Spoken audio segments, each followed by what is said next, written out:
When I'm talking with new homeschool families, especially military, where you don't have maybe the built-in community that, if you've lived in a place for 10 years, you would, I always encourage them, sign up with something. It might be joining your local state organization for their newsletter and ideas of field trips are going on around in the state, or joining a co-op or a parent support group that does Mom's Night Out, or even just getting together at a local park for a fun outing every other Friday, but something where it's not just you forced to do it on your own with no help. I really think that's vital. Welcome to Homeschool Talks, a podcast by HSLDA. This is a show about all things homeschooling, from practical tips to inspiring stories and everything in between. This episode of Homeschool Talks features a conversation originally hosted live on our Facebook page. So if you like what you hear, be sure to follow us there for more content like this. We're so glad you've joined us today, and we hope you enjoy the program. Hi everyone, we are so excited for this conversation today, specifically for military homeschool families. Thank you for joining us. This is our 8th Military Facebook Live. I can't believe it, I was counting today, 8. So my name is Natalie Mack and I'm a high school educational consultant and military outreach coordinator for HSLDA. I'm also a retired Navy chaplain's wife and homeschooled 5 of my own kids. 4 have graduated and gone on to college and graduate school, and I have a rising 10th grader. Joining me today for this discussion is my co-laborer and awesome HSLDA Group Services attorney, Darren Jones. So, to all my fellow military homeschooling parents joining us on Facebook, we are so glad that you are here.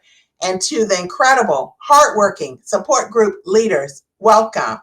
Will you let us know in the comments where you are joining from? And if you are a leader of a military homeschool support group, please give us your group name and your location. Also, be sure to put any questions that you have about this topic to Darren and myself in the comments, and we will save time a bit later to go over those. So now I will go ahead and say, Darren, I will turn it over to you if you can share a little bit about yourself, your family, and your role at HSLDA. Okay, thanks, Natalie. I describe myself sometimes as a homeschool grad and a homeschool dad. My wife and I both finished our education through homeschooling. And when we had kids, we both knew that we were going to homeschool. We have 4 kids. We have graduated, 2 of them from homeschooling, and we still have 2. In fact, just last week, I finished up standardized testing because that's the thing that's required here in Virginia. My wife and I homeschool as a team, and we've done that since the kids were fairly young. I do a lot of the planning. Sarah does a lot of the implementing. Now, my role here at HSLDA, I'm an attorney. My primary role is working mostly with homeschool groups. So I talk with them about everything from statements of faith to nonprofit status to just kind of brainstorming about what they're going to do as groups.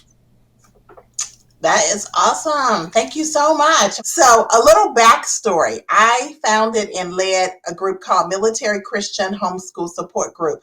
It was in Virginia Beach, and it was from 2005 to 2010. So I had a little bit of a quote that I wanted to just mention what was told to me. So a young teary-eyed military spouse said, being in this support group has made all the difference. She said, my husband was deployed. I was stressed out homeschooling 2 autistic children, and I knew public school was not the answer for us. I wouldn't have been able to keep going without this group's support. So this is a common refrain of gratitude I have heard over my 20 plus years of military homeschool support group leadership.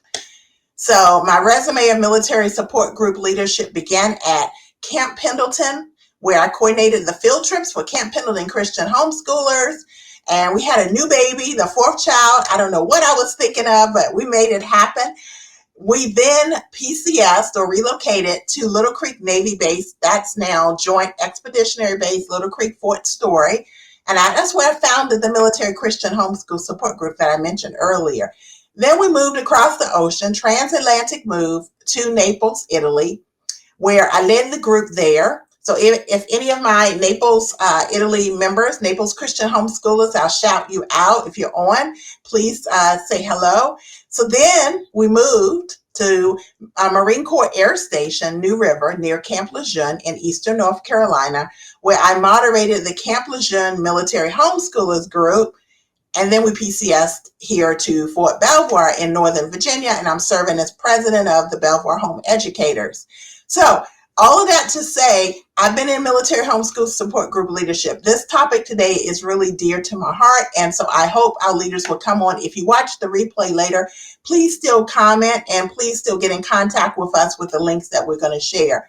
So let's chat about military homeschool support groups, their importance, their relevance, and how HSLDA can support your support group. So I wanted to say, like I mentioned about Camp Pendleton, I know firsthand how impactful homeschool support was to me in my first year. Literally in 2001, when we began homeschooling, we got orders to Camp Pendleton, California. So I was homeschooling with 2 children. I had a toddler who was 3.5 and a 4th baby on the way. We did relocate across country to Camp Pendleton. That 4th child came a little early, 2 weeks later, with boxes all around us. But I had quickly gotten connected to my military homeschool support group, which made all the difference. And so, Darren, can we talk a little bit about the importance of homeschool support groups, military ones, just in general homeschool those support groups? Sure.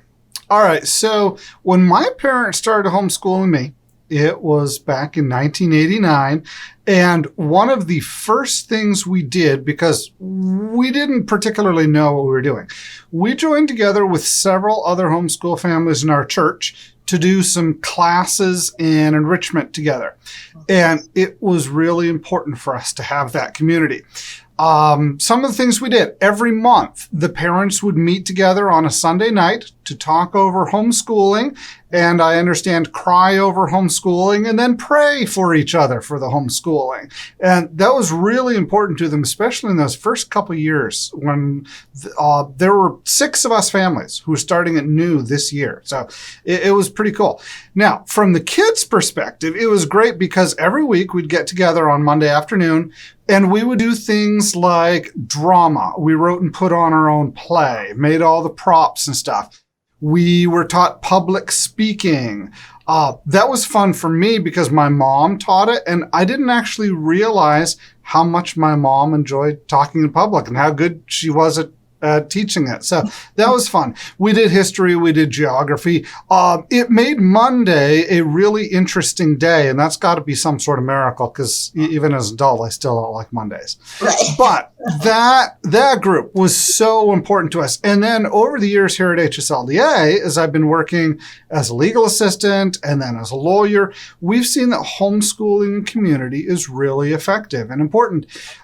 My boss, when I got here, he was one of the HSLDA lawyers. He's now retired. He used to comment that Lone Ranger homeschooling is not a good idea. It's not the way to give your kids the best education.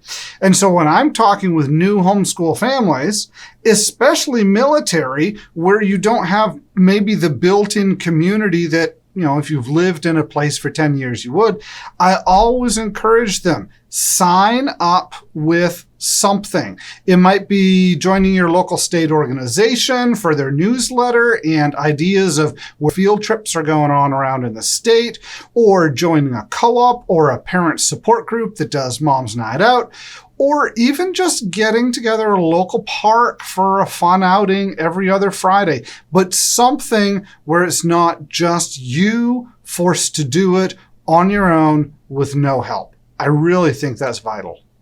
I agree. And that was part of the story I was sharing about my own personal experience. And so it's so important, especially as we have increasing numbers of homeschoolers, which we are all very happy about. We want to make sure that it's really important that you reach out and get support. And your military homeschool support group is one of the main places to get that support. So I definitely want to encourage that, and that's been my personal experience. So Darren, how does HSLDA support homeschool groups, period? I think that's a question mark, actually, Natalie. I'm sorry. Right. Grammar nerd here. Period. All right. Yeah, we actually support homeschool groups in a lot of ways. For one thing, I talk with probably about 15 or 20 groups a week, answering questions. How do you start a homeschool co-op? How do we change? We've been running with 5 families. It's been really nice. And all of a sudden, 20 more families want to join. What do we do? How do we handle finances? How do we deal with membership? That's a big one, especially for the groups that are growing or those that have a lot of turnover, like, for example, your military support groups. We list several thousand homeschool groups on our website. You can search for groups in your zip code. You can filter the search by things like childcare provided or support for special needs students. And HSLDA also sends speakers to homeschool conferences all over the country. I routinely travel to states to help state organizations put on retreats to train local group leaders. I've done that in Virginia and Iowa and Oregon and Texas and all sorts of different places. So those are some of the ways that we support homeschool groups. Okay, that's awesome. Prior to us going live, Darren and I were talking about the zip code method, and we're working. So we know that those in Okinawa are not likely watching right now. You might still be up, but we were talking about just kind of reaching, the vastness of the military and the support groups that exist for homeschoolers. So definitely that's awesome. So I contacted you, Darren, several months ago about a few concerns that I had regarding Fort Belvoir and Belvoir home educators that I lead. And I wanted to talk about insurance needs and child safety policies. So this is a new arena for Belvoir home educators. And it's probably, I think I've heard you speak on this a lot. It's probably a new arena in terms of support groups realizing this is an area that we may have overlooked, not intentionally, of course, but just kind of not really having the information and the knowledge. And so you took a lot of awesome time spending with me and answering my questions, which I was able to take back all that resources to our board. So can you talk a little bit with us about some of the concerns that you have actually assisted groups with? Sure. Okay. So in preparation for this webinar, I just kind of went through a little bullet points of stuff that I've talked with groups about in the last week. So I had a nice about half-hour conversation with a New Jersey ex-public school principal who wants to start up a homeschool group for families in her area. I talked with a support group. They want to find more board members because the 3 that are on their board are kind of getting burned out. So we discussed ways to find new board members. I helped a group in Florida figure out how to operate, kind of walking the line between we don't want to be a private school, but we also aren't a daycare, but we're meeting together more than just like every Monday afternoon. How do we do that? And so I worked through them with that. I spent a very interesting half-hour brainstorming with a Muslim homeschooler who wanted to start up a homeschool group that was less religiously exclusive than the ones that she was finding in the upstate Midwest. I've talked with groups about insurance and their statements of faith and different business models. Do you operate as a business? Do you operate as a nonprofit? What are some of the pros and cons of that? All of those that are things that I talk about. And also what you were mentioning, I help groups with the policies. So I usually recommend if you're starting a group or maybe you're coming in as new leadership or something, there are maybe 5 or 6 areas that you'll want to think about what your group's policies are. The finances, protection of children, making sure that you have some sort of medical policy. If your kid is sick, stay home. sounds basic, but some groups, they're used to operate with just kind of, a few families getting together, and again, all of a sudden they're growing or something. Other areas might want to consider just some of the legality things. What is your business model going to be? Are you going to need insurance? Do you have to think about fire code and zoning issues? So all sorts of stuff. Honestly, get me started on this. And that's why a lot of my conversations, go 30 minutes or more. No, but you have such great information. I always enjoy talking to you because it helps me think a little bit out of the box. Sometimes you'll say, well, have you thought about this? Have you thought about that? And that's how that whole process started with my support group that I lead now.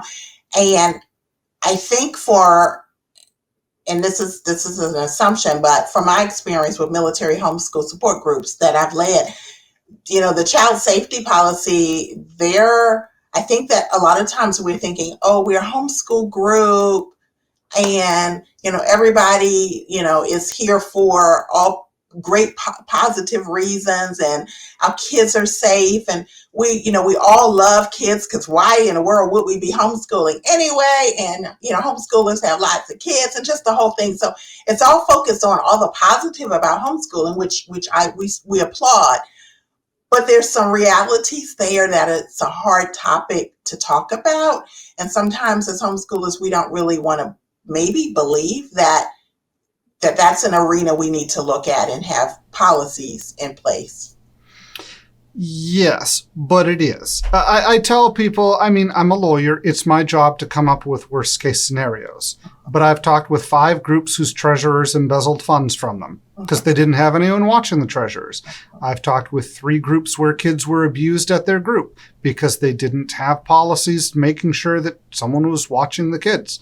I've talked with groups where they've had to expel students for pulling knives on other students. And homeschoolers are humans. And anytime you have humans getting together, in general, they're good and decent and loving people, but sometimes things go wrong, people go wrong, and that's the type of thing where as group leaders you have to think about, all right, we want to protect everyone here at the group. So we're going to do 2 deep leadership. There will never be a time when you have just one child with an unrelated adult in a room together. It doesn't happen, and if we ever see it happen, that adult gets fired. Things like making sure that the kids know that there are safe adults to come talk to. If there's something going on in their life that they need to talk, 13, 14-year-olds, sometimes the homeschool group leader can be a good type of safe person to come talk to. I'm not trying to I never advise group leaders to get in between the parents and the kids. But sometimes the parents are rather grateful to have someone else in the child's life to speak into it and lead them. I know I had a number of people in my teens where that was the case. Even though my parents are the most wonderful people in the world, it was sometimes nice to talk with the young man who was leading our homeschool study in military stuff about just life issues. Right. So, yeah, those are the types of things as group leaders, like you say, sometimes we want to hide and think that those things don't exist. But we're all humans. And so sometimes you need to think about how are we going to make this the safest space possible for our families. I totally agree, definitely. And for those who are on the military homeschool leaders and groups, which is what this topic, this live is about, we typically meet on an installation. And so we need to have policies in place because we may not have legal representation from our JAG officers about some of these situations, or the question will be asked, well, what policies do you have in place? Did you have anything to try to prevent this from happening, or what would be your response? And so I appreciate you for that and kind of wake up call on. And so we're doing great. We're moving along as a board to get those in place. So Let's move on, though. Let's chat a little bit about HSLDA in the group directory and what's the benefit to a support group in registering in the directory, and particularly the military homeschool support groups that we are actually trying to reach with this Facebook Live. Okay, so first a little description. HSLDA has a website. It's hslda.org. I hope the group leaders know that because there is a wealth of information on that site. But one of the nice things on it is there's a button that allows you under the community tab to find a group near you.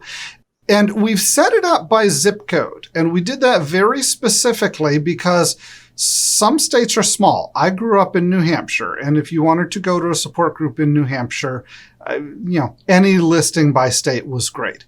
But you're looking at some of the military bases, Alabama, then you get Texas, California. So we set it up by zip code search. But another thing that we did there is you can also filter that search by, for example, do you want to look for homeschool groups that will do classes? Some do, some don't. You can also filter it just for those that are exclusive to the military or not. Some are, most aren't.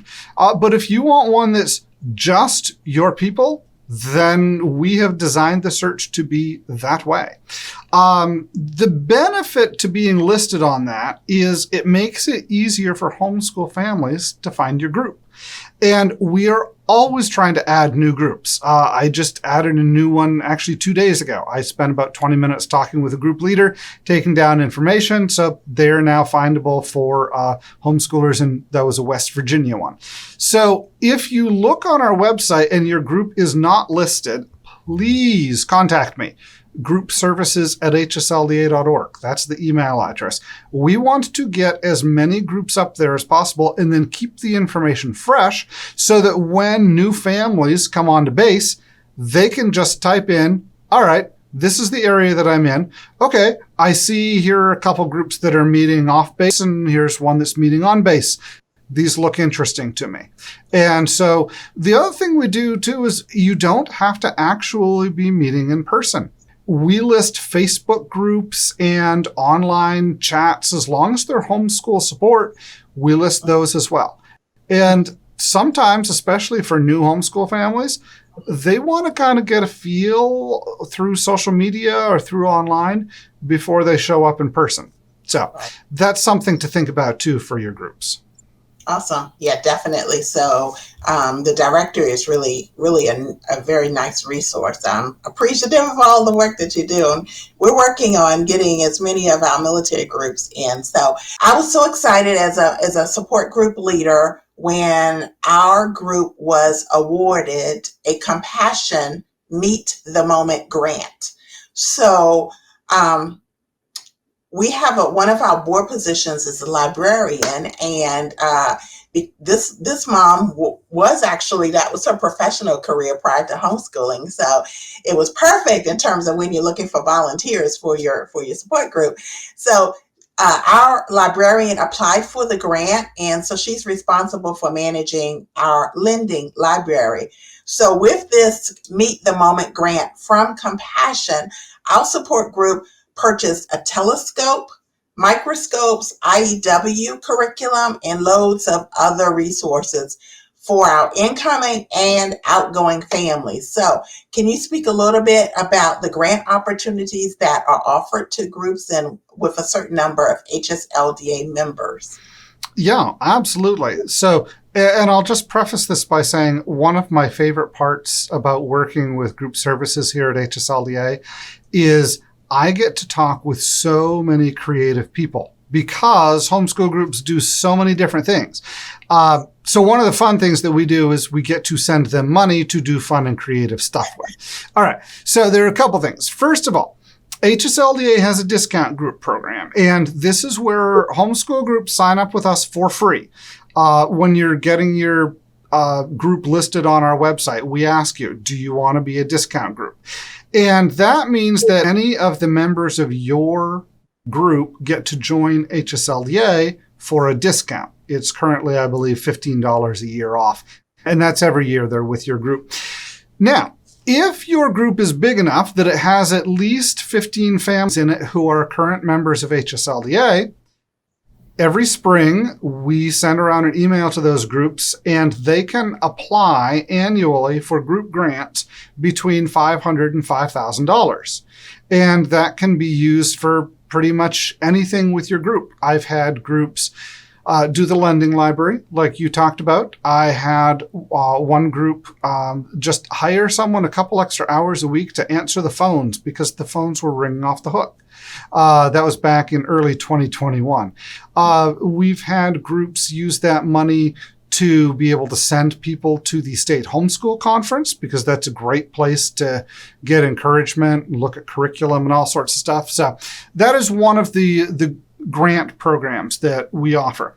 And also every year we give out a free HSLDA membership to groups, as long as you update your information on our website and review your roster of members to make sure that the people who have told us here at HSLDA that they're members of you are actually in your group and haven't been moved overseas or something like that and are on to another one that we need to connect them with. So those are a couple things. But additionally, this year, we are offering a program called HSLDA Group Connections. And this one's been pretty exciting to me. So here's how it works. Let's say there's a homeschool family. They're new to homeschooling. They have joined up with your military support group, as of course, all new homeschooling families should do, join a group. And then they join HSLDA and they use your group's discount group code. Then at the end of every quarter, we run a report and find out, okay, we had so many hundred families join HSLDA for the first time using these codes. We send your group $50. And that is $50 for every family. There was one support group out in California at the end of last quarter that apparently had a join HSLDA weekend, and we ended up sending them a check for $1,500. So you don't have to have any particular numbers of HSLDA members in your group to take advantage of that. We have written a lot of $50 checks for just new groups that started up. One family joined HSLDA for the first time. Great. We send the group $50. So that's group connections. So those are a couple ways that we can financially help homeschool groups. That's awesome. I love that. I hope our viewers are hearing that and those opportunities. Can you talk about the group you just mentioned that had the Join HSLDA?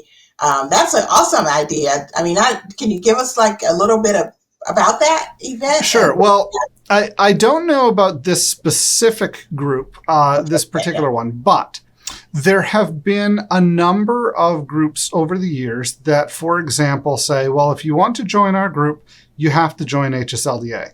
Usually that's been in states where there's high regulation, or the group just wants to make sure that everyone in there has legal help if their homeschool program gets in trouble. That's what HSLDA is for, among other things, but that's kind of our primary purpose.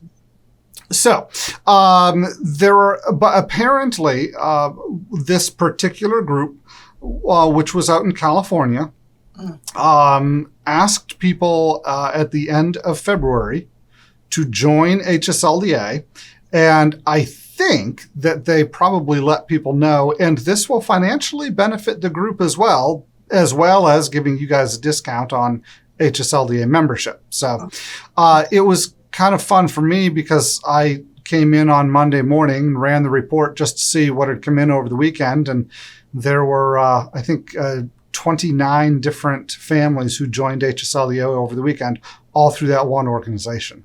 Oh, that's awesome. Well, it was fun for me, and it was also fun to sign that check and send a little note with it. Dear, blank Academy, thank you very much.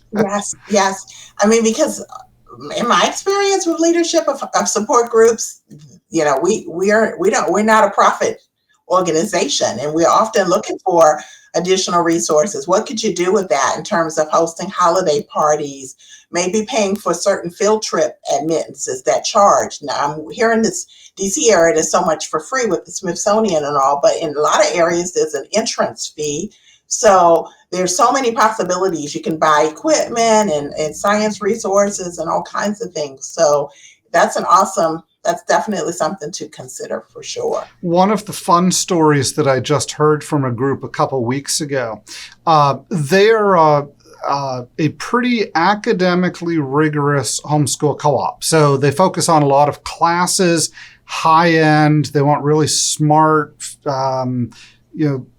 kids who are willing to apply themselves. Mm-hmm. And they had a family apply, immigrant family from Central America. And the family basically told them, look, we want to get our kids the best education. The fees for the group were high enough that the family basically had to make a choice. Do we sign up with the co-op or do we get a new vehicle? And the family decided, you know what? The van is still crawling along barely. We'll just go ahead and do that because we want to get our kids into this co-op. And so the group used their HSLDA grant money to pay for the tuition fees for the kids and just told the family, nope, you got some money, go spend it on a vehicle. We are glad to have such driven kids here who really want to learn. Right. Wow. Oh my gosh. I can't imagine the family was probably like, oh, how blessed that family had to feel. So that's awesome. I wanted to talk, I wanted to mention that a link that we can hopefully put in the chat for to be able to access our military discount. So if you're considering membership, then it would be hslda.org/military discount, all one word. So hslda.org/military discount.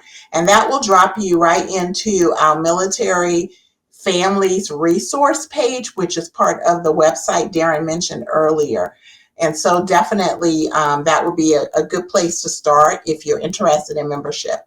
And now we're going to go ahead and take some time to go over any questions that any of our viewers have. And Dr. Douglas says, listening from Cheyenne, Wyoming, military homeschool family, United States Air Force, retired 2015. Thank you for your service. I did not know that, Dr. Douglas. So I am the director of a local church homeschool support group, which is Homestead Homeschool Cooperative, a ministry of Homestead Baptist Church in Cheyenne, Wyoming. That is not exclusively for military homeschoolers, but we have a number of military families in our co-op. And that's one of the things that I hear, Dr. Douglas, too, is sometimes military families that homeschool are on an installation that doesn't have a military homeschool support group, or they have one that's small that maybe is focused on park days and play dates, and maybe your children are older and you need more of a maybe academic support.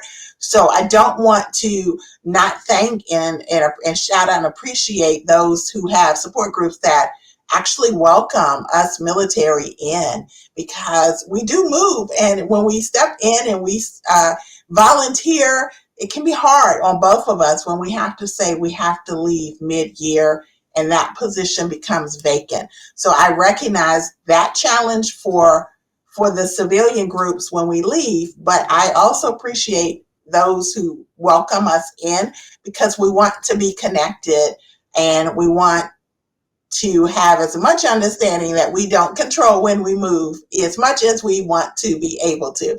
It is the needs of the military, or if whatever branch you're in. My husband would say, oh, it's up to the needs of the Navy. And I'm thinking, oh, I hope the needs of the Navy match with what I want. But sometimes it did, sometimes it didn't. One final question, Darren. Do you have any parting words of encouragement for our support group leaders? Well, a lot of homeschoolers have probably never heard of HSLDA. They probably have no idea who their state homeschool organizations are. And of course, if you're stationed overseas, there aren't going to be those bigger state organizations. So most homeschoolers, though, know and love their local groups. So I guess my encouragement to you local group leaders is keep encouraging those families at their homeschooling. Sometimes you will be the biggest cheerleader in their lives. Definitely. I couldn't have said that better. Definitely. Thank you. Thank you. Thank you. So we are coming to a close, you all. This is a topic we could keep talking about. And Darren, I appreciate you so much for joining us for this conversation. Like I said, I hope this conversation has been an encouragement for those who are watching or those who will watch the replay. Cynthia Jackson just commented, "This is helpful. It is good to know HSLDA has resources." Thank you. Yes, Cynthia. I will be very transparent that my journey with knowing all that HSLDA has to offer has been ongoing. And prior to actually becoming employed with HSLDA, which I have loved the whole experience, I will say that personally, honestly, I did not know all the resources. And so, yes, the legal, which is in the HSLDA, right? It's in the name of the organization. But there's so much more. And Darren has just talked to us at length about all the awesome opportunities of our leaders and support groups and members joining. And so, as well as I would be remiss in not mentioning the educational consulting side, because we have consultants from pre-K all the way to high school. I am a high school educational consultant, so I do free transcript reviews for our members. We work with NCAA and the core course worksheets. I know that scares people sometimes. And we have special needs consultants. We have bilingual outreach. So HSLDA has a lot of resources to make homeschooling possible, which is the mission, making homeschooling possible. So definitely, Cynthia. So thank you all for joining. I appreciate it. And Darren, again, thank you so much. I always love talking to you and the information that you share, and just your very calm, very centered way of approaching the whole conversation, specifically, like I said, about child safety, but just in general, just how much you really share your experience as a homeschool dad, right? With the importance and having been homeschooled yourself, your experience with your parents and in support groups. And so you bring all that together in a nice way. So I appreciate you. Thank you so much. Well, thank you for hosting me today, Natalie. I do appreciate it. Good. I appreciate your comments. So, as military homeschool families, we face unique challenges, and sometimes we can feel disconnected and forgotten. Here at HSLDA, we're working hard to develop resources that will help you find connection and encouragement. So, again, there are links there if you are a leader of a military homeschool support group, or if you are a member and your leader wasn't able to attend this live, please take the links down. Contact Darren at Group Services at HSLDA.org, or myself at military@HSLDA.org. I would love to get more of our military homeschool support groups listed in the directory. Take advantage of the benefits for you and for your members. HSLDA members as well also have access to a great legal team, and I mentioned the educational consultants. So we are available to help either CONUS, which we know is stateside, or OCONUS overseas. So if you're not already a member, we would love for you to join us. Find out more at hslda.org/join. And the military discount was already a link was already placed in the comments. So HSLDA posted some things there, and you are so welcome, Mom. I appreciate you. Thank you. You can also access previous military Facebook Lives and webinars. We have a link to access those, as well as all of the vastness of webinars that HSLD offers, because we know the need is there, and we want to try to come alongside as much as we can. We also have a YouTube playlist. HSLDA is on YouTube. There is a playlist for military Facebook Lives and webinars that you can access to get the ones that we've done in the past. So thanks so much, everyone. Darren, I appreciate you. Thanks, everyone, for joining us today. And everyone, please have a wonderful, blessed day. Today's program is made possible by HSLDA's legal support team. We know homeschooling isn't always easy. That's why we're committed to giving you peace of mind, so you can focus on giving your kids the best possible education. As an HSLDA member, you have access to customized legal advice from our team of attorneys to help you comply with your state's homeschool law. And will represent you if your right to homeschool is ever challenged, even in court. Every day, we help our members respond to overreaching officials, and we stand ready to defend your homeschool against unlawful attacks. To hear more about how you can enjoy a worry-free homeschool experience, visit hslda.org/join. That's hslda.org/join. Thanks for listening to this episode of Homeschool Talks. If you've enjoyed this conversation, will you do us a favor by sharing it with a friend or leaving us a review on Apple Podcasts? As a reminder, you can find show notes for this episode along with our other Homeschool Talks conversations at hslda.org/podcast. And if you want to be the first to know about new episodes, as well as upcoming guests and topics, you can sign up for our email list using the link in the show notes. That's all for now. We hope you enjoyed this program, and we'll see you next time.